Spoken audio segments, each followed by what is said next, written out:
is a fifth dimension, beyond that which is known to man.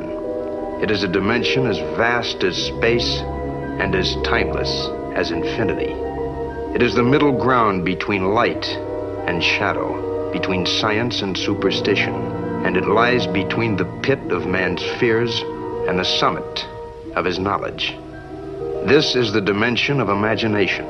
It is an area which we call the Twilight Zone.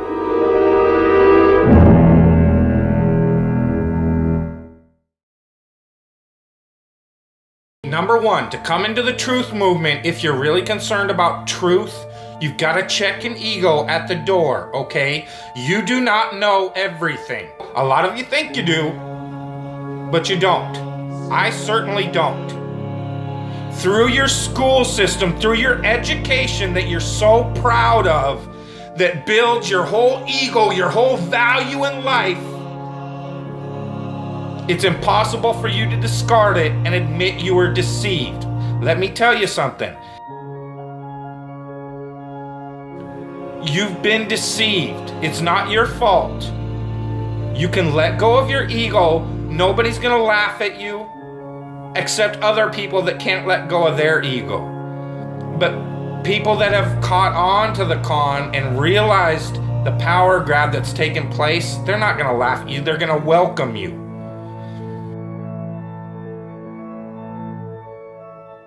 I'm telling you again, the worst thing they fear is the hive mind. The one thing they fear is 300 million people in the United States coming together on one topic and saying, this makes no sense. We need answers. Why is the flat earth so important? Because it shows the deception. There are enough reasonable questions to create reasonable suspicion that we've been lied to. They can't afford to keep being asked. Whether the earth actually turned out to be diamond-shaped, cross-shaped, pear-shaped, there's enough to see that it's not what we've been told. And once that is revealed, everything these governments have done becomes illegitimate. That is why it matters. And that is why they will do anything they can to keep us fighting, keep us distracted, keep us at odds against each other, just like the entire world. Whether it be Christians against Muslims, blacks against whites, government that truly has your best interest, your freedom at heart? Or does it sound like a government that wants to keep you constantly busy on paying attention to anything but what they're doing? And this truth movement is no different. Because as soon as the topic starts going where everybody could actually make a stand and say, hey, wait a minute, this needs to be answered. This is a big one.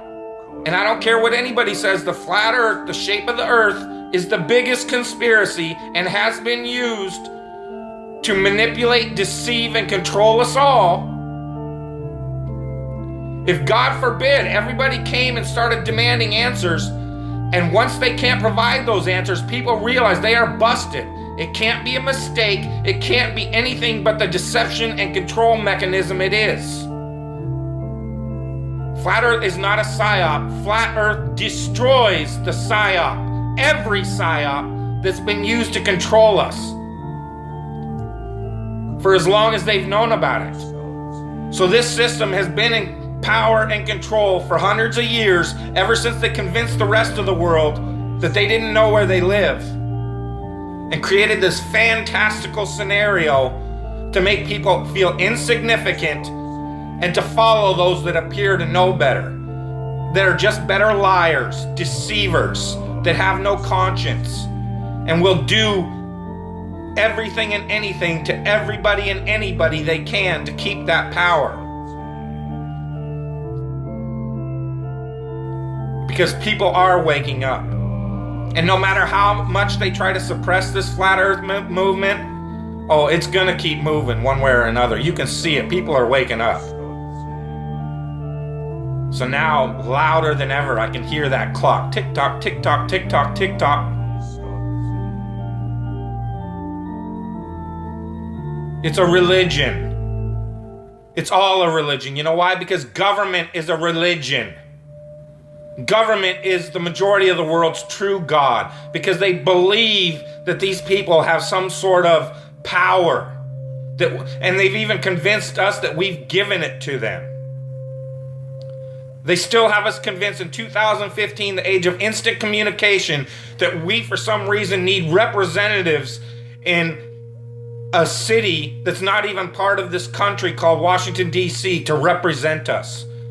That in this age of instant communication, we can't represent ourselves for some reason. That's how deep the brainwashing and the indoctrination has gone. They still have you convinced that this government should be run on the same system it was run when people were back on horseback using telegraphs and Pony Express. That's why they had these representatives, had to go to Washington, so that they could go back home to this group of a few 100,000 people and say, well, what do you guys want? Okay, I'll go tell them. And they travel for a week to Washington, D.C. or however long it takes.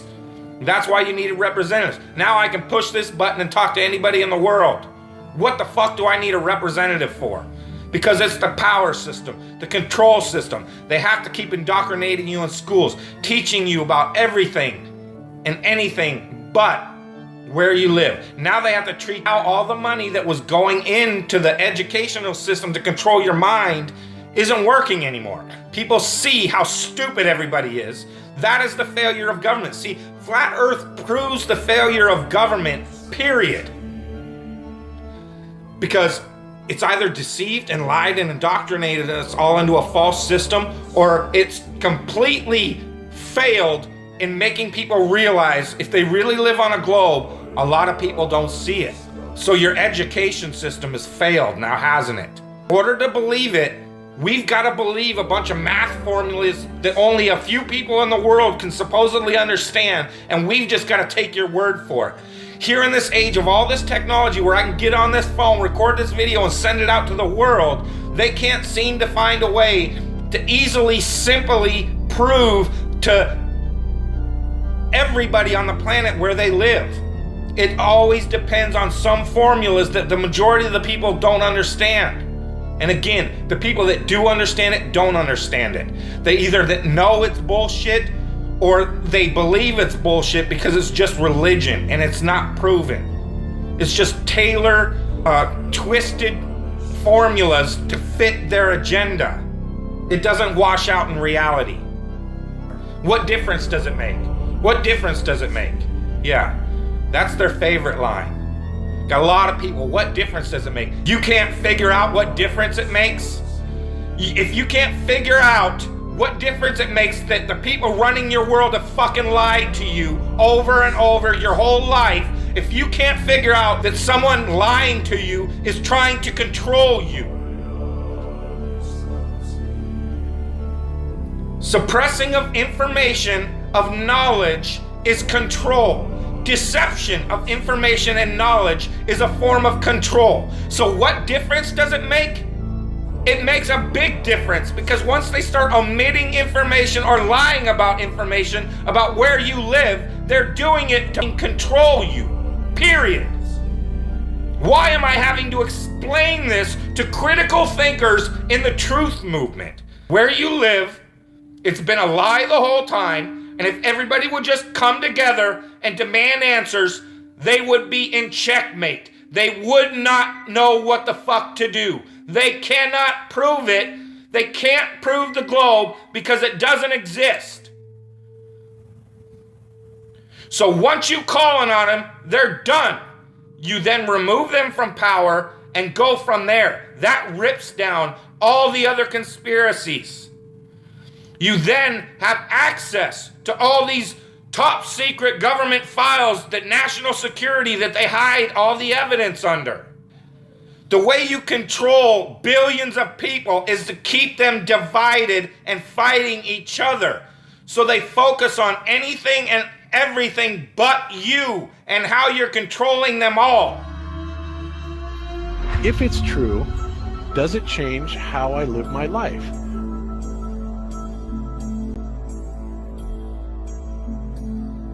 It would be nice if it's true for the government to acknowledge and stop charades. However, I find it really hard, especially knowing someone that works for NASA and his job is to get new packages ready, yada, yada, yada.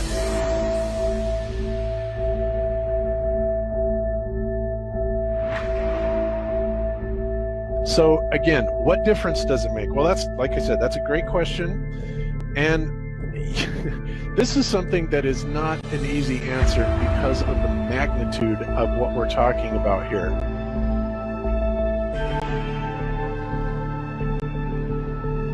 How it will change your life, first of all, when you understand it, it is dramatic, to say the least.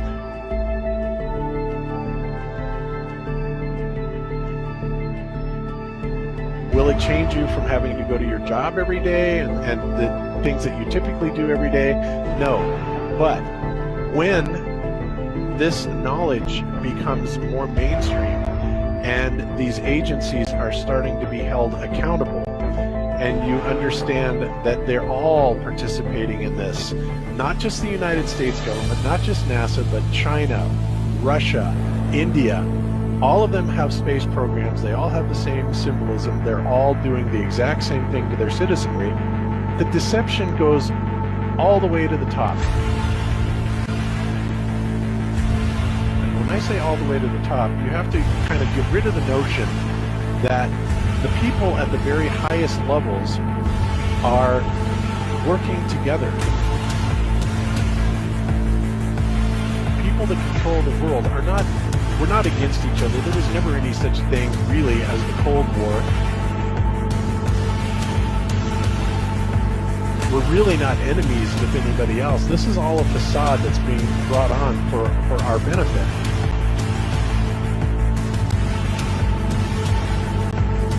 But the people that are in power, that have all the money, the Rockefellers, the Rothschilds, the Morgans, the on and on and on, these are the people that literally run the central banking system, which of course has permeated the entire world. And any country that tries to get away from it, their leaders are quickly assassinated.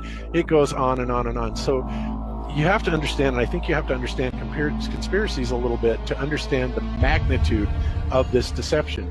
So why would they do this? Why are they trying to hide the fact that we are on an infinite plane or on a flat Earth rather than a ball?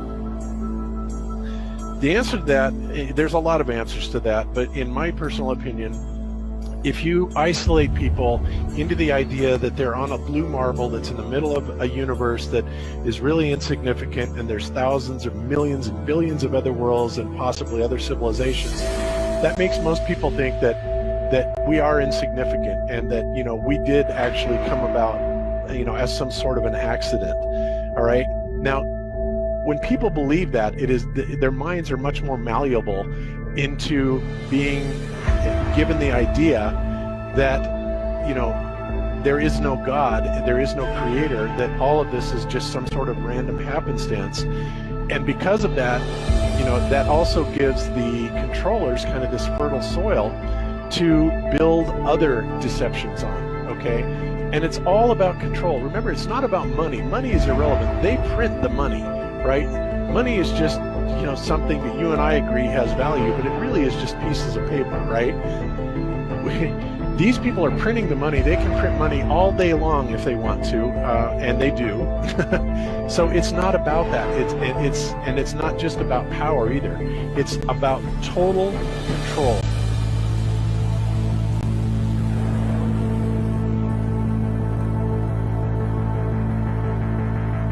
Mental, physical, spiritual, every way, shape, and form possible.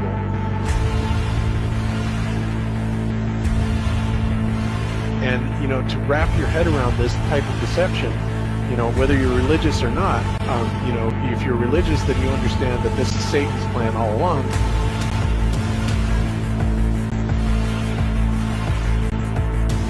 If you're not religious, then you need to understand that people are power hungry and they will do anything to gain and maintain this type of control.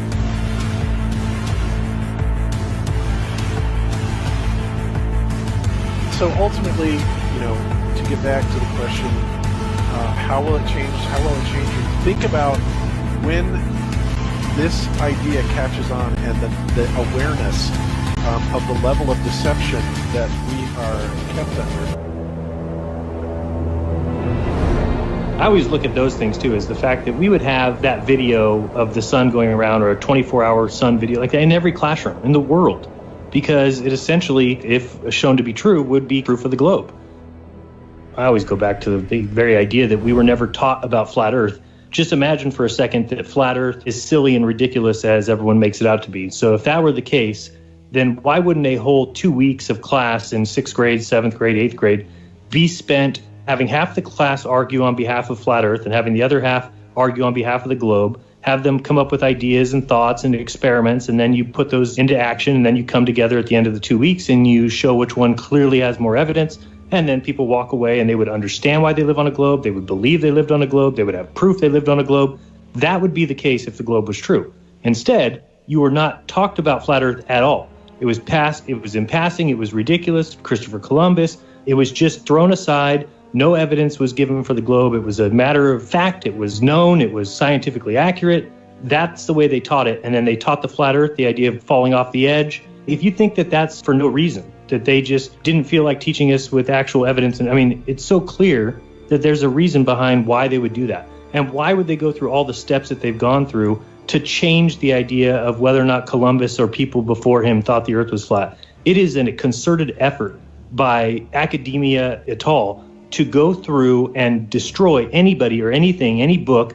And there's tons of examples. There's tons of examples of school books that people have found from 1920 that say people in Christopher Columbus's day thought that the Earth was flat. Well, they go through and they destroy that stuff and they say, nope, this person was confused. This person didn't know. Everybody from 2,500 years ago. Well, it's because they've had to change that, because if somebody started telling people, hey, 500 years ago, we thought that the Earth was flat. It's only been in the last 500 years. People would say, really? I want to go look into that. And that's the last thing they can have people do, is look into this problem, because you will quickly find out that all you have is Aaron Ra beating his drum and not a lot of substance or evidence or facts to show you where you live. And that's going to get people to start searching. And that's ultimately my goal, is getting people to go look into this stuff. Look at like what Ben did. There's problems down there. And that's really the answer. I've asked people before, what would they choose if they could take one trip? Would it be to the north or to the south? And for me, it would be to the south. I definitely think that everything rides on Antarctica. Now, I'm going to sound crazy here, but we've also seen NASA fake a sun. They have a fake sun. They've shown it before. There's pictures of it. Look up NASA fake sun. And they have a patent on it. They have a patent on it. It's got a bunch of bulbs. And it's not out of the question to picture that there's these isolated spots in Antarctica, right? So there's these few bases or whatever. Well, it's not out of the question to think that they would throw a little balloon up with a fake sun and it go around. People might think that's crazy. Oh my goodness, you're out of your... Well, if you don't understand what this lie means to the higher ups, and you look at the fact that somebody gets $52 million a day, that it would be very easy to conceive. They've got balloons they can put up with 8,000-pound apparatuses that stay up for a year. So if that's that easy, this is easier than that. You put up the fake sun for 6 months or 3 months, whatever it needs to be, and you program it to go around that base where those people are. So to me, it's not out of the question. I would have to see it. I mean, I think that the reason we don't see videos of that is because I'm pretty sure somebody with any kind of forensic ability would be able to look at the image and clearly see the difference between the sun and a big light that NASA put up there. Now, somebody who's just a scientist or somebody who's just going there for a trip might not know the difference. They might look up and see the bright thing and say, okay, that's the sun. But somebody with forensic video evidence or photo evidence might be able to just tweak some of the little values and see that it's clearly not the sun. So, I mean, in my opinion, that's even not out of the question, that they could be faking the sun down there. It's that important. It means that much to them. Otherwise, that would give up the whole secret. God said, let the waters under the heaven be gathered together in one place. The dry land appeared. It was so. And God called the dry land what? Earth, earth, earth. Now go to verse 14.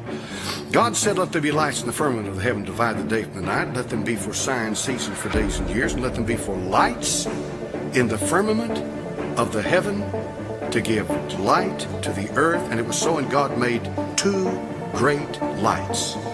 All right, what are these lights? The what? Sun and the moon. Did you just read in your Bible that the earth is older than the sun? Yes, you did. Yes, you did. You just read in your Bible that the earth was here before the sun. Right? You certainly did. Now that's a big deal.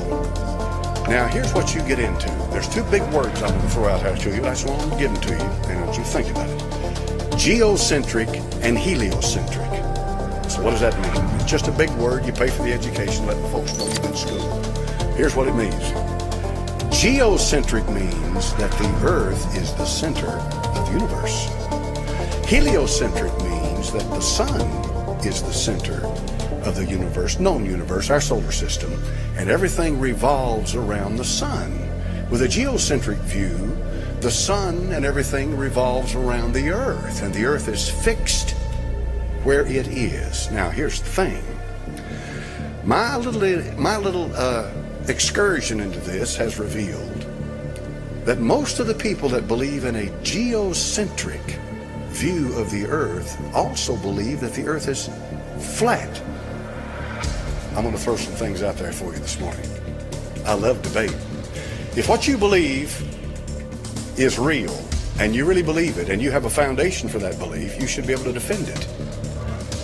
I have no respect for somebody who says, well, I believe this and that, and you don't have anything to back it up. I'm not saying I believe in a flat earth. No. But there are some interesting points they make. Let me give you one. How many understand if the earth is a ball out here in space, then it has a curvature to it, right? It has a curvature. It's going to have a curvature. You're going to see a curvature. Now, what's going to be more apparent is the higher you get, the more you're going to be able to see the curvature, right? In other words, you have to get to a point in space where you're able to look down on the earth and see the curvature of the earth. And therefore, prove without a doubt that the earth is round. Now, this gets into the scientific geology or geography or whatever they are, who measure things like this. But did you know that in Lake Michigan, Chicago, Illinois sits on the western bank of Lake Michigan? How many of y'all know that? Chicago, Illinois, it's a good-sized town. At one time, Chicago was the second largest town in America. Chicago, Illinois. It sits right there. It butts right up against Lake Michigan. Right up against it, Lake Michigan. You can go 40 miles across the peninsular part of Michigan. I forget the name of the town over there, and it's in another state. And you can get out there on a boat 40-something miles away from Chicago and look across Lake Michigan, and you can see the skyline of Chicago, Illinois. A meteorologist was talking about what he called what is that thing? A mirage. A mirage. The phenomenon of a mirage. That makes sense, doesn't it? That makes sense for the curvature of the earth. How many are following me here now? See, he was trying to explain to people, how can we 40 miles away see Chicago? What you're seeing here is a mirage. And he was explaining to them how that the light was coming up and bouncing back down, and it was a mirage. You weren't really seeing Chicago by looking straight at it. You were seeing a reflection of Chicago through the clouds and the atmosphere and whatever else is up there. So these guys up there, they got in this boat. You've always got somebody like this. They hooked up their cameras. They had to wait for a certain day to come clear enough, because 40 miles is a long way to see, folks. And they got in their boat, and they hooked up their cameras, and they focused in on Chicago, and you could barely see it. Barely, because of the haze and the distance. But they kept their cameras trained on Chicago, Illinois, and they began to cross Lake Michigan. And do you know something? Nothing ever changed except Chicago got clearer.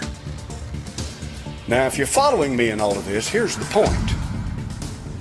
If the earth is curved, they should not have been able to see Chicago 40 miles away. Is that right? I'm not saying I believe it, but it makes me think. How did they see Chicago? Airline pilots, when they go up, flight level, let's say 35, in other words 30,000 or 35,000 feet in the air. Let's say they're up there at 35,000 feet. As they rise in that aircraft, did you know what amazing thing happens? The horizon rises. Now, if the horizon was curved, would it rise or would it fall? So you believe in the flat earth? No, but I'm believing, listen to what they got to say. You see, here's their point. Their point is that God made the earth and he made everything else as it relates to the earth. And the earth is the center of God's plan for man. And that it is here the issue of sin and salvation is settled. And that because of that, the earth is primary and is of primary importance in God's creation. In plain words, you're not going to find anything out there that is nearly as important as what you've got going on here. Now, as far as that's concerned, I go with them 100%. I'm going to read a little more about the flat earth. Here's why. I may never believe the earth is flat, but I may learn a lot of things from it that may help me understand my Bible in ways that I could never understand it before. Belief is an acceptance that something exists or is true, especially without proof. Do you believe? Do you believe that Superman, fairies, Santa Claus, the Loch Ness Monster, the Tooth Fairy, do you believe they exist? No?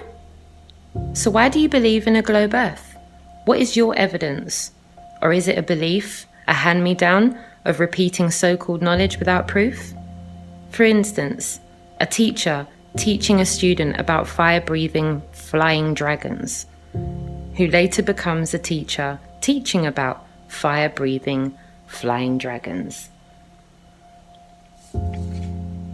We live on a flat plane of existence, where water finds its level.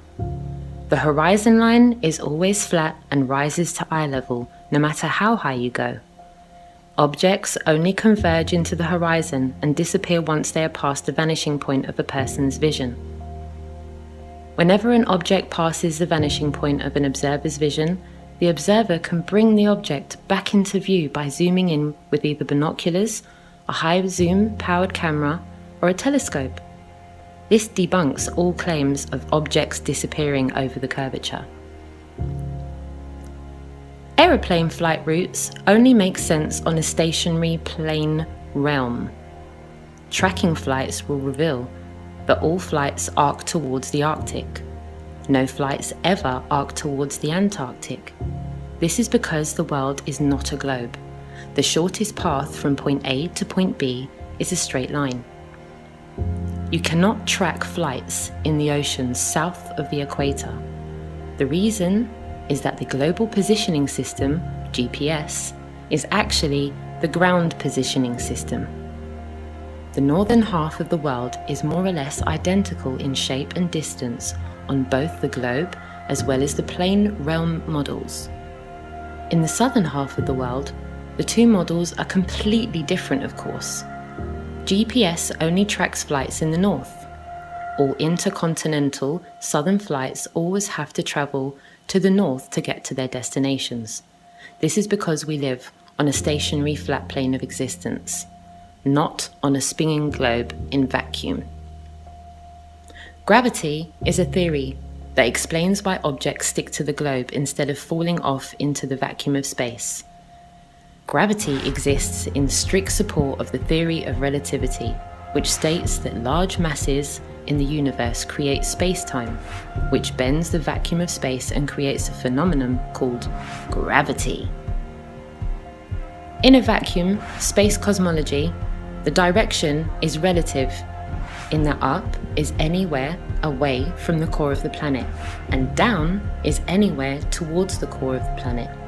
The universal constant here is that in the vacuum of space, the norm is 0 g. None of these theories have ever been proven true, and all attempts to prove these theories have resulted in complete fail. Plain Earth realm cosmologies reject the theory of relativity. This means that there is no need for gravity and space-time to explain its physics. We know that in order for something to have properties, it must exist. A vacuum is a lack of matter. How can something non-existent have properties? How can nothingness bend and curve?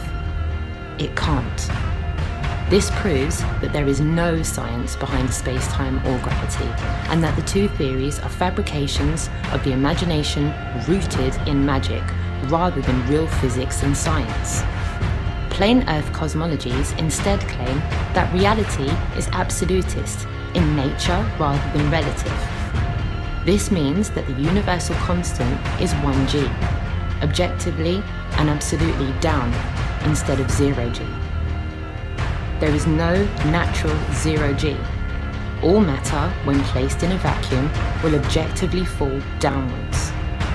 Not because it is pulled by the gravity of anything, but rather because the entire physics of the plane realm is absolutist in nature, where up is definitely up and down is definitely down. This is in complete accordance with everything that we can scientifically observe, test, and repeat. This is only possible on a flat plane of existence. It is completely impossible on a globe heliocentric model.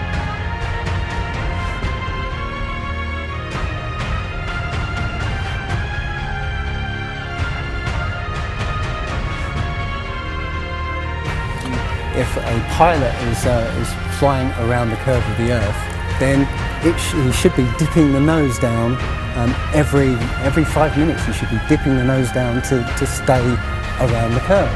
But the thing that really got me interested was, as you say, the gyroscope. In a plane, there is an artificial horizon, okay, and it's based on a gyroscope. And if you spin a gyroscope on a surface, it will want to stay upright. You can twist and tilt the surface as much as you like, the gyroscope will stay upright. So if a plane has a gyroscope and it starts following the curve of the Earth, the gyroscope would stay upright, which means the artificial horizon will start to roll backwards. Mm-hmm. But it doesn't. Mm-hmm. That's absolute proof that a plane flies over a flat surface rather than a curved one. Because I asked the pilot on my last flight, do you ever notice the artificial horizon rolling backwards? He said, no, but the artificial horizon has complex electronics in it to make sure it knows where it is on the Earth and it compensates. But I went to the manufacturer of the artificial horizon, and they confirmed to me that it's completely mechanical, nothing electronic in it whatsoever. So it's literally just a gyroscope that can freely move. So that right there is proof to me that planes fly over a plane. And if we lived on a ball, we would know it. We would know it, man. We would know it. And it's flat as fuck. I don't know how much more I can, tell you, or how many times I gotta say it. No matter where you go, you're all over this Earth. It's flat. The lands are flat. With topography. It's flat, man.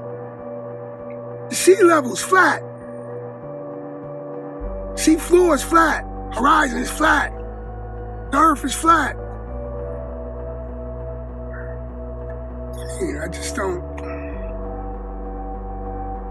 understand why people can't understand this.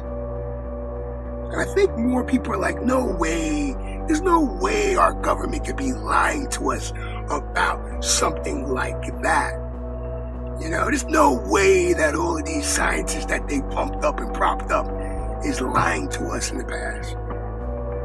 There's no way that everything I learned in school was a bunch of bullshit. There's no fucking way. And I think that's why people are, you know, they can't get it. They don't grasp it. You know, they don't, they just can't put the 1 + 1 together.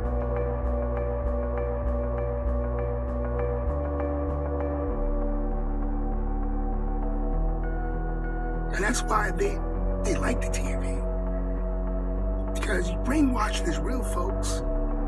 You gotta admit that you've been brainwashed, man. That you've been fucked with.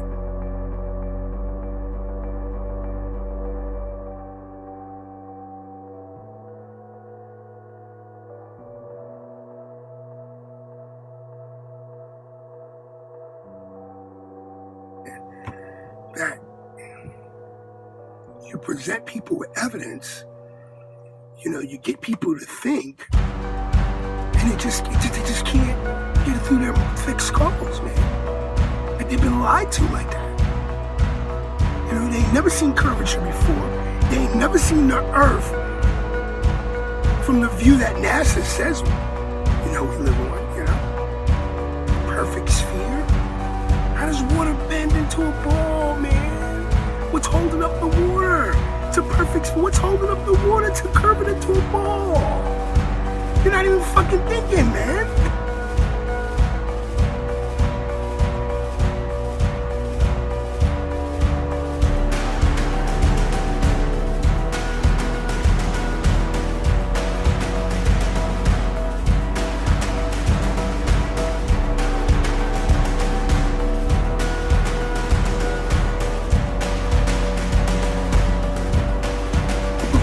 Of fucking evidence that we've been lied to, man. You know? I didn't say we live on a ball. The scientific establishment, NASA, they say we live on a ball, man. Don't get mad at me. Because I see no proof we live on a ball. Don't call me stupid. You know, call me stupid. Wait a minute, we don't feel like we spinning. You never seen curvature. You know?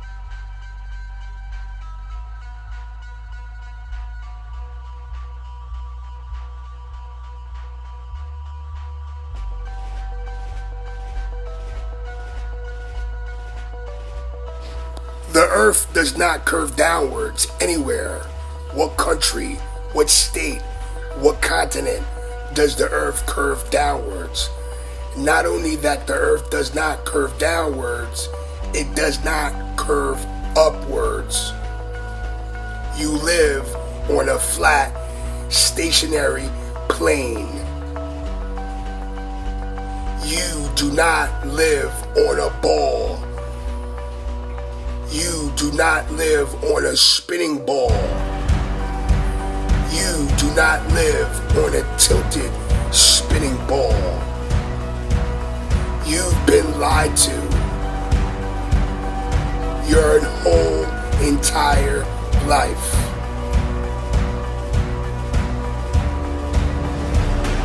A quarter is round, but it's flat.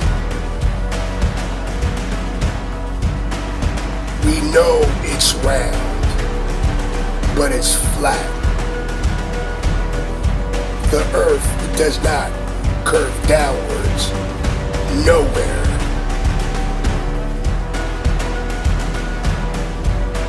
Wake the fuck